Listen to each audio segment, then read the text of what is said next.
복음과 교회라는 주제로 사도행전 속에 바울이 전했던 복음, 그리고 그 후 세워진 교회들을 찾아보고 있습니다. 지난주에는 베레아를 보셨죠. 마음이 너그러웠던 사람들, 말씀에 간절했던 사람들, 날마다 성경을 상고한 이들을 바울이 만났습니다. 참 행복하게 말씀을 전했을 텐데, 여기서도 어쩔 수 없이 박해 때문에 바울이 떠나야만 했었어요. 그래서 실라와 디모데는 남겨두고 바울만 홀로 아덴으로 떠나게 됩니다.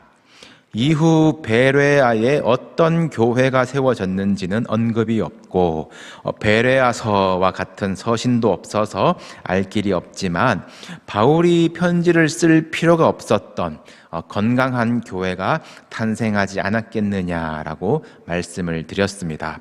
마음이 너그러운 성도들이 모여서 말씀에 오롯이 힘썼던 참 이상적인 공동체였죠. 오늘 본문에서는 바울이 쫓겨서 어쩌다가 아덴까지 와 있는데요. 아덴, 오늘날 그리스의 수도 아테네입니다. 다 아시겠지만 아덴서 같은 편지도 성경에 없거든요. 그럼 베레아처럼 아덴에도 모범적인 교회가 세워진 걸까? 베레아와는 다른 이유에서 편지를 쓸 필요가 없었을 것으로 봅니다. 교회가 세워지지 않는 것이죠.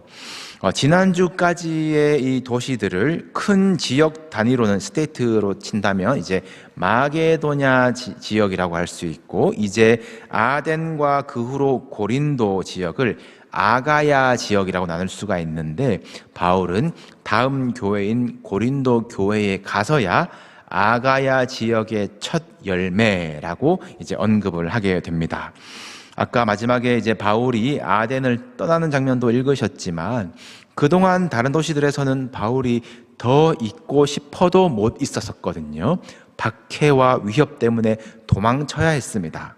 그런데 아덴에서는 아무도 뭐라 그러지 않는데, 심지어 사람들이 더 들어보겠다라고 하는데, 바울이 뭔가 벽에 부딪힌 듯 무기력하게 아덴을 떠나고 있죠.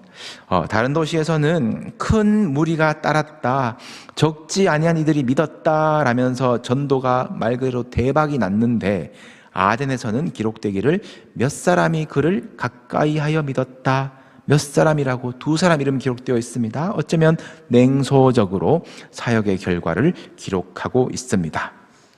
그래서 바울은 아덴에서 실패했다라고 보는 학자들도 많습니다. 몇 사람이 믿었다.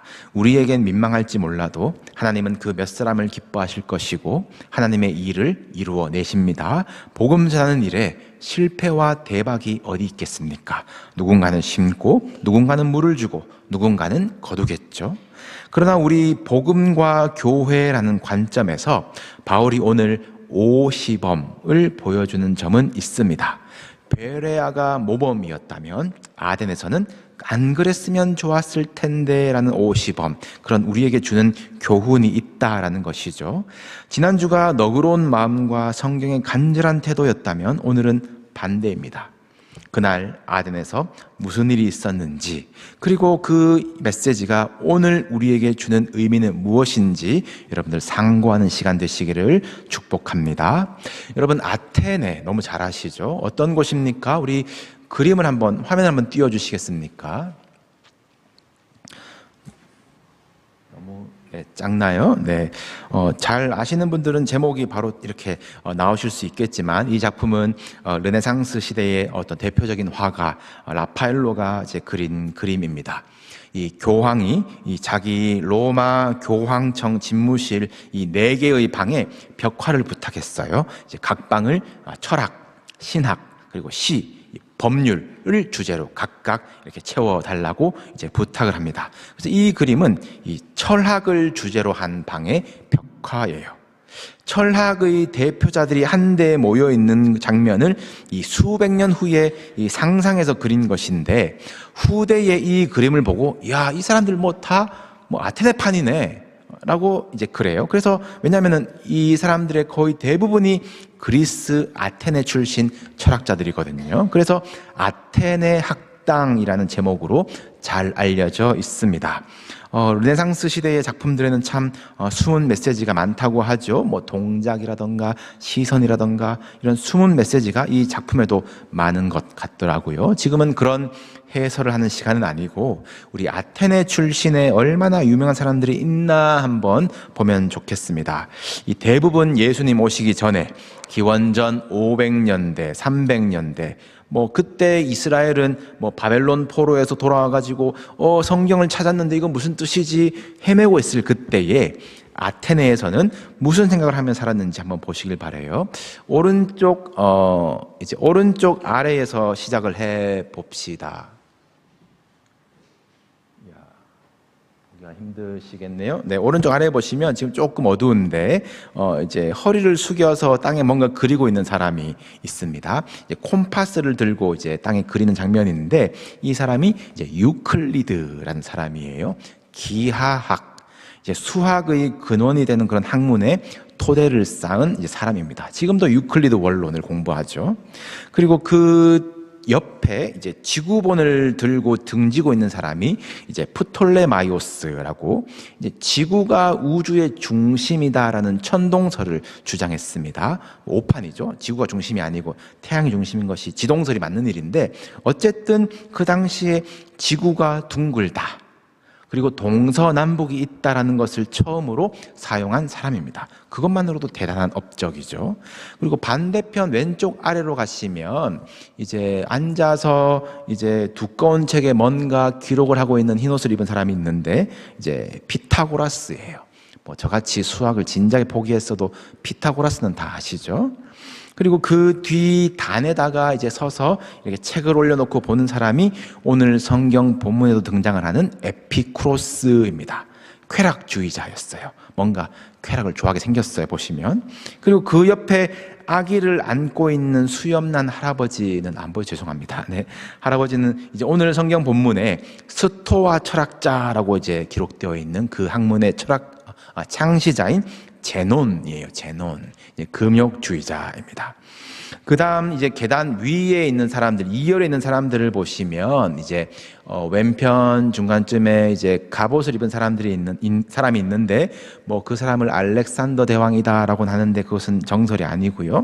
그가 마주보고 있는 이제 카키색 입은 인물이 세계 4대 성인으로 분류하는 소크라테스입니다.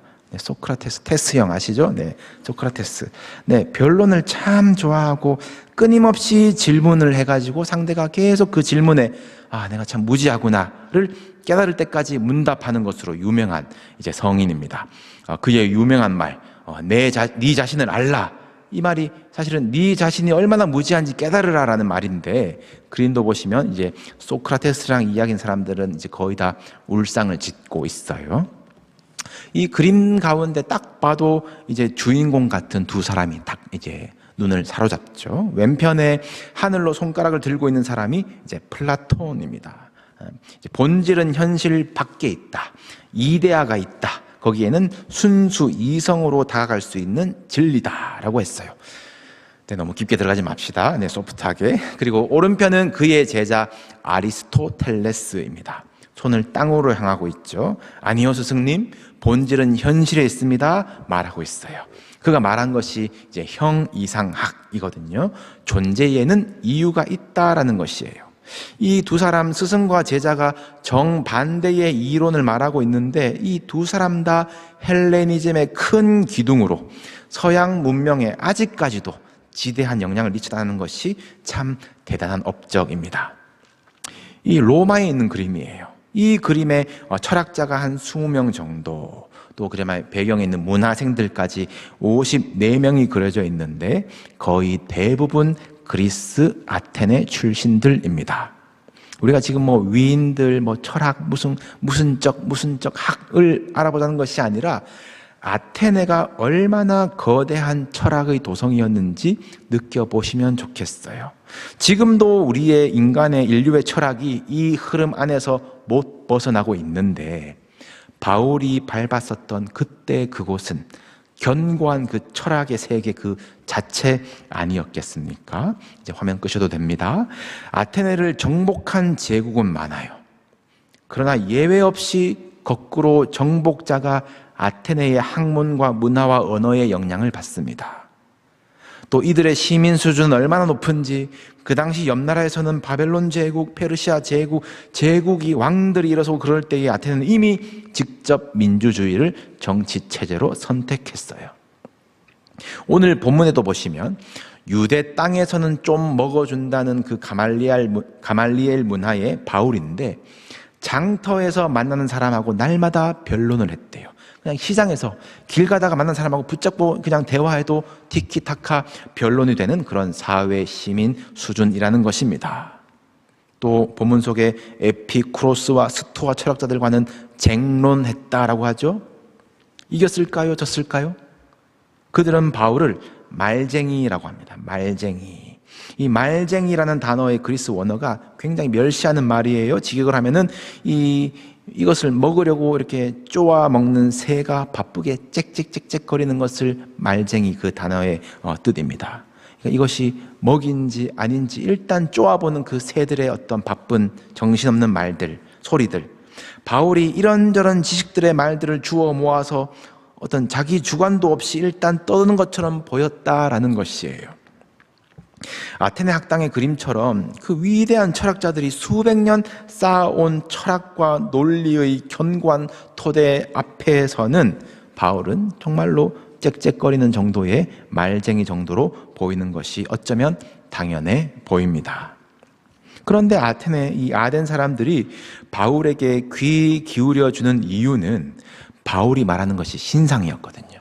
새로운 가르침이었거든요. 아덴 사람들은 가장 새로운 것을 말하고 듣는 것 외에는 달리 시간을 쓰지 않는 사람들이라고 했습니다. 그래서 바울이 아레오바고라는 그 광장에 서게 됩니다. 아까 그림처럼이라고 하면 될까요? 이제 광장 한켠에 연설을 할 수 있는 단에 오르는 것이죠. 그래서 오늘 우리가 본문을 중간에 끊어서 읽었는데 그 끊은 중간에는 바울이 아레오바고에서 한 연설의 이 10구절이 이제 있는 것을 제가 건너뛰었습니다. 이 내용을 나중에라도 보시면 바울이 우주에 대해서, 인류에 대해서, 또 우리가 발견에 대해서, 존재에 대해서, 기술과 고안에 대해서 이야기를 합니다. 이게 다 뭔가요? 아덴 사람들이 좋아하는 토픽이죠. 실제 연설은 뭐 더 길게 했겠지만 사실 그 10구절 읽어봐도 이게 뭔 말인가 싶습니다. 내가 너희에게 알게 하리라 야심차게 연설하는데 우주와 인류와 발견과 그 기술에 대해서 바울이 어찌 아덴 사람들의 지식을 상대하겠습니까? 그리고 애초에 알게 해준다라고 지식으로 전해지는 복음이 아니거든요. 결정적으로 이 바울의 연설에는 예수 그리스도의 이름과 십자가 사건이 빠져 있어요. 지식도 아니고 복음도 아닌 것 같은, 이도 전혀 아닌 이 연설에 사람들은 조롱합니다. 뭔 말이지? 다시 들어보자 정도의 반응만 남았어요. 전에 다른 도시에서는 바울이 복음을 전했을 때 사람들이 떨면서 어떻게 하여야 구원을 얻습니까? 회개의 역사가 일어났던 것과 딴판이지요. 어디서부터 문제일까요? 이 본문은 제가 많이 설교했지만 이번에는 이 바울이 아덴을 바라본, 아덴을 대했던 마음의 태도가 눈에 들어오더라고요. 바울은 아덴에 홀로 도착했습니다. 처음에는 실라와 디모데를 기다리고 있었대요. 그런데 그 성에 우상이 가득한 것을 보고 마음에 격분합니다. 격분했다. 원래 계획은 기다리는 것인데 감정적으로 부딪힙니다. 이 원어로도 매우 강한 감정적인 동요를 말하는 뜻인데 우리 신앙 표현 중에 의분이라는 굉장히 위험한 표현이 있습니다. 의로운 분노라는 것이에요. 구약의 어떤 비느하스라는 인물이 하나님의 질투심을 그 마음에 받아서 음행하는 자들을 창으로 죽이고 하나님의 마음을 시원하게 하고 칭찬받았던 인물이 있습니다만 이것이 자기 의로 둔갑하여서 분노가 이 하나님을 향한 충성이라고 착각에 빠지는 것이 더 쉽기 때문에 참 위험한 진단이에요. 인간은 어쩔 수 없이 자기중심적이 되거든요. 하나님께서 이스라엘 백성들을 구별하신 이유가 있으신데 이스라엘 백성들은 결국 이방인들을 차별하는 자기중심적 해설을 해버리지 않습니까? 베레아의 너그러운 마음이 복음과 맞는 것이지, 이 격분이라는 감정은 복음과 너무 먼 것을 오늘 보면 사건들이 예를 보여주는 것 같습니다. 우리가 일상 중에 맞는 말, 바른 말이라는 단어를 쓸 때가 있는데, 그 사람 맞는 말 하네, 그 사람 바른 말 잘해 라는 말이 좋은 말이에요? 기분 나쁜 말이에요? 어쩌면 조금 부정적인 뉘앙스가 있다는 것에 동의를 하실 것입니다. 말의 내용만 메시지가 아니거든요. 말을 전하는 태도도 메시지가 됩니다. 맞는 말, 바른 말이 기분 나쁜 것이 아니에요. 맞다라는 것은 듣는 사람도 알 거예요. 그런데 문제는 당신은 왜 말을 그렇게 해? 그렇게 하는 그 태도가 기분을 나쁘게 한다는 것 아니겠습니까? 부부싸움을 하는 대부분은 말을 전하거나 듣는 태도 때문에 일어나는 것 아닌가요? 물론 저희 집은 그렇지 않습니다. 네. 격분할 수도 있죠. 격분할 수도 있어요. 우상이 가득하다고 했잖아요. 그런데 그것이 태도가 되면 안 되는 것인데, 바울은 지금 그 감정에 휩쓸려 가는 것 같습니다. 왜냐하면 그의 전도 방식이 뭔가 다르거든요. 다른 도시에서 바울은 강론하며 권하며 가르치는 방식이었는데, 아덴에서는 변론하고 쟁론하는 이 논쟁적 대화 방식을 씁니다. 그리고 그의 메시지가 점점 흐려지죠. 자신의 지적 능력을 최대한 활용하고 논리적으로 말해보려고 하는데 정작 중요한 복음의 핵심이 흐려지고 있습니다. 결국 그의 태도가 장애물이 됩니다. 말쟁이라는 표현은 복음자에게 너무 수치스러운 표현이죠. 짹짹거리면서 일단 먹이인지 아닌지 바쁘게 쪼아보아야 아는 새 같은 그런 복음 전도자. 아덴 사람들에게 바울이 그런 사람으로 비춰지는데, 그의 메시지가 진정성 있게 잘 전해질 수 있을까요? 복음 전할 때뿐만 아니라 일상을 살아가는데도 우리 안의 감정들을 잘 다스리는 것이 지혜입니다. 잠언은 어리석은 자는 자기의 노를 다 드러내어도 지혜로운 자는 그것을 억제하느니라 라고 했어요. 바울이 이 사건 후에 반성하고 기록한 것일까요? 후에 에베소서에서는 분을 내어도 해가 지도록 분을 품지 말고 마귀에게 틈을 주지 마라, 성령을 근심하게 하지 마라 라고 권면합니다. 아무리 옳다고 생각되는 의가 내 안에서 일어나도 그것이 자기의일 수 있음을 기억하고 여러분들 억제하십시오. 다스려 보십시오. 제어해 보십시오. 그것이 충동적으로 우리의 판단과 행동을 지배하도록 둬버리면 안 됩니다. 분노와 복수심은 때로 이 강력한 각성과 추진력을 주기도 합니다. 그러나 성도의 생활은 감정이 아닌 성령의 인도하심을 구해야 하는 것이에요. 이것이 마귀에게 틈을 주는 것인지 성령을 근심하게 하는 것인지 아니면 우리를 향하신 하나님의 뜻이신지 묻는 기도를 한다면 분명 충동적이기보다는 귀를 기울이고 분별하며 기다리는 시간이 생길 것입니다. 세상을 향하여, 죄를 향하여 안타까움을 마음을 품되 그 안타까움을 더 깊은 긍휼과 인내하는 사랑으로 표현하신 분이 예수님이시잖아요. 여러분의 감정을 억누르실 필요는 없습니다. 그것을 주님께 올바로 올려드리는 법을 배우는 것이 그리스도인의 영성이에요. 먹든지 마시든지 무엇을 하든지 우리의 말과 태도와 표정까지 하나님의 영광을 위하여 하라고 하셨습니다. 우리 안에 담아진 이 복음은, 이 보배를 우리는 질그릇에 가졌다라고 했어요. 보배 아니었으면 우리는 볼품없는 질그릇입니다. 우리가 그 귀한 보배를 전하려면 적어도 깨끗한 그릇이어야 되지 않겠습니까? 우리가 가진 메시지, 우리의 삶의 그릇, 인품의 그릇을 통해서 깨끗하게 전해지도록 삽시다. 저도 부단히 노력하겠습니다. 말쟁이 되지 맙시다. 격분하지 맙시다. 철학이 어떻고 변론이 어떻고 얼마나 잘하고, 아닙니다. 예수 그리스도를 아는 지식이 가장 고상하다라고 했어요. 그것이 하나님 자녀의 명예입니다. 그렇게 복음으로 변화되어가는 저 여러분 되시기를 주님의 이름으로 소원합니다. 이 바울이 아덴에서 좀 헤맨 이유가 무엇일까요? 격분하기도 했었고, 혹시 바울 안에 나도 한 지식 하는데, 나도 한 말빨 하는데, 나도 한 논리 하는데 라는 마음이 일어났을 수도 있고, 아덴 사람들이 뭐에 관심 있나, 그런 전략적으로 전도한 것일 수도 있겠지만, 무슨 이유였든지 공통된 사실이 있습니다. 그것은 바울이 혼자 있었다라는 것이에요. 베레아에서 일어난 소동 때문에 바울은 급히 오게 되고 늘 함께 다니던 실라와 디모데는 그곳에 남았습니다. 그리고 혼자 해본 적 없으니 기다리려고 했어요. 그런데 한순간에 격분하고 틈이 생겨 감정에 휩쓸려 갔습니다. 아덴에서의 이 사건을 홀로 해보겠다고 충동된 바울, 동력자가 없으면 어떻게 되는지로 한번 묵상해 보시기를 바라요. 성경의 지혜는 두 사람이면 맞설 수 있다. 세 겹줄은 쉽게 끊어지지 않는다라고 했어요. 그런데 한 사람은 어떻습니까? 패한다라고 했어요. 사람이 혼자 있는 것이 좋지 아니하게 보신 것이 창조의 원리입니다. 예수님이 혼자 못하셔서 제자들을 부르신 것이 아니에요. 또 예수님이 음부의 권세가 이기지 못할 것을 그 약속을 제자들에게 주신 것이 아닙니다. 교회에 주셨어요. 우리가 교회의 이름으로 함께 동력하고 함께 분별하고 함께 증언해야 하는 이유 원리입니다. 만약이겠지만 바울의 곁에 디모데와 실라가 함께 있었다면 어땠을까요? 격분을 하여도 붙들어주지 않았을까요? 그들은 늘 그랬듯이 먼저 회당을 찾으면서 말씀을 읽는 것에서 그 사역을 시작하지 않았을까요? 함께 기도하며 기도의 응답을 서로 확증하지 않았을까요? 이것이 동력이 필요한 이유입니다.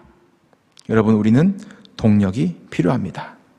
이것은 우리는 부족합니다. 우리는 질그릇입니다라는 것을 인정하시는 것이며, 질그릇 뒤에 무슨 구절이 나옵니까? 이는 심히 큰 능력은 하나님께 있고 우리에게 있지 아니함을 알게 하려 함이라. 이것이 우리를 질그릇으로 삼으신 하나님의 뜻이세요.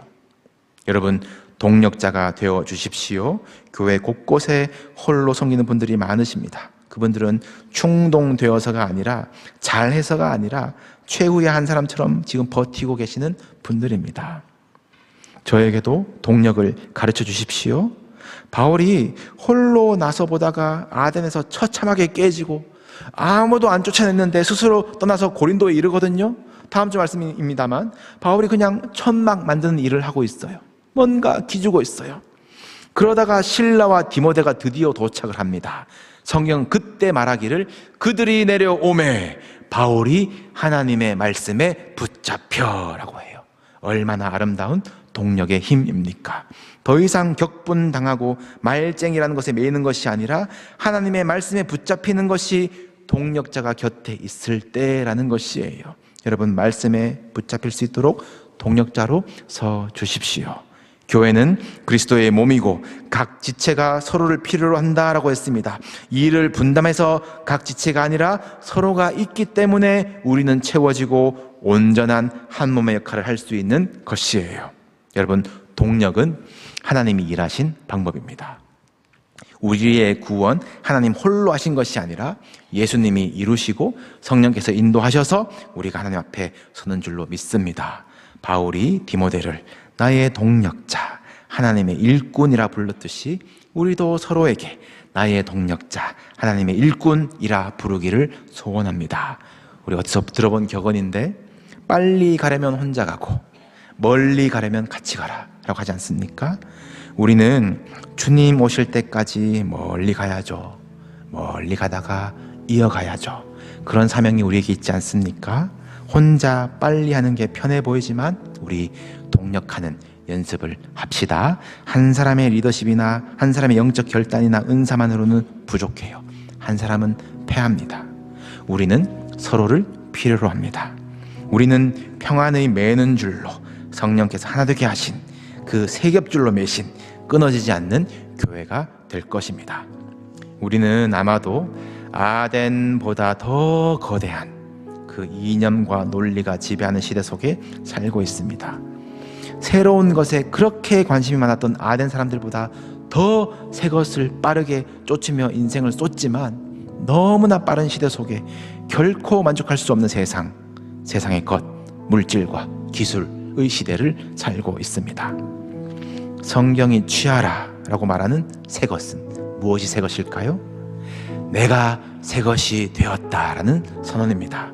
그리스도 예수 안에서 내가 새롭게 되는 것이에요. 그리스도 예수 안에서 내가 쫓던 세상의 것들은 배설물로 이어지는 자유함이 있습니다. 그리스도 예수 안에서 나를 충동하던 격분과 쓴뿌리들의 감정들은 성령의 열매로 변화되어집니다. 그리스도 예수 안에서 우리 안에 막힌 밤들은 무너지고 화평을 이루며 동력의 기쁨을 누리게 됩니다. 여러분, 우리 새것이 됩시다. 우리 속의 속사람도, 우리의 말도, 우리의 감정도, 우리의 가정도 교회도 새것이 될 수 있습니다. 복음으로 됩니다. 또 한 주도 질그릇 같은 내 인생에 보배를 담아주신 예수 그리스도의 복음으로 승리하시기를 우리 주님의 이름으로 축복합니다. 우리